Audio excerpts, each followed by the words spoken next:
Discouraging from a non-scientist who relies on people like you.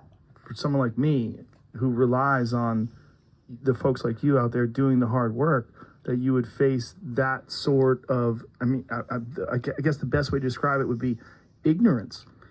Well, it's okay for scientists to challenge a theory. That's what I did and what everybody is trained to do.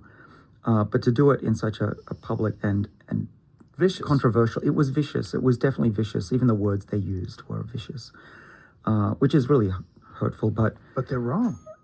well, they might have been right. But they were wrong. Call them up, middle of the night, you dumb motherfucker. Yeah, the person who published that paper, I do think about meeting that person again. But What are they doing now? destroy careers. It's not just, it's tough. You can run out of money. Your students go away. Sure. That was happening to my lab. We went down to 4 people. I mean, And what was the high? these days, But what were you then? before then, it was about 18, 20. And you went down to 4? 4. So it was looking bad. Oh, yeah, people had written me off. Holy shit. But you were right. Well, you got to push forward. It's you got to get lean because you're not going to get government funding for a while because people think that you're a failure. God damn. That's crazy. Well, science is not for the faint of heart. I would imagine. Yeah. Yeah, boy. Thick skin, stubbornness. Only those survive.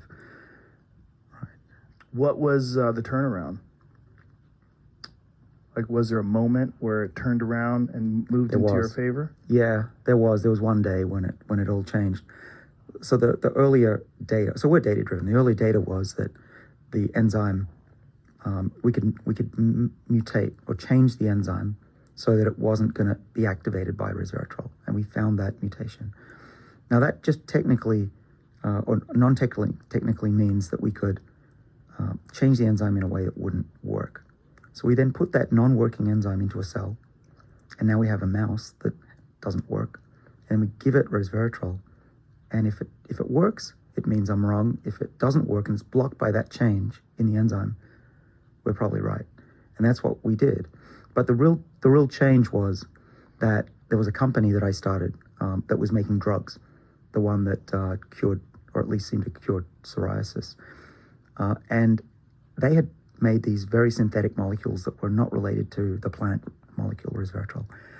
And so I said to myself and to the student who was working on it, the very brave student, if the change in that enzyme also blocks the drug, then we're onto something, because that means 2 separate groups working on separate types of molecules, different people, different systems, all get blocked by this one little change in the enzyme, then we're right. And so he walked over to the company, got the molecule, threw it on the enzyme, and it didn't work on the mutant. And that was me rejoicing, because I could say there is a universal activation mechanism on this one enzyme. Resveratrol works. The molecules at the company work. And now there's an interesting thing that just came out from Spain, that metformin, the diabetes drug, may actually work the same way as these other molecules by activating our favorite enzyme, the sirtuin. Wow.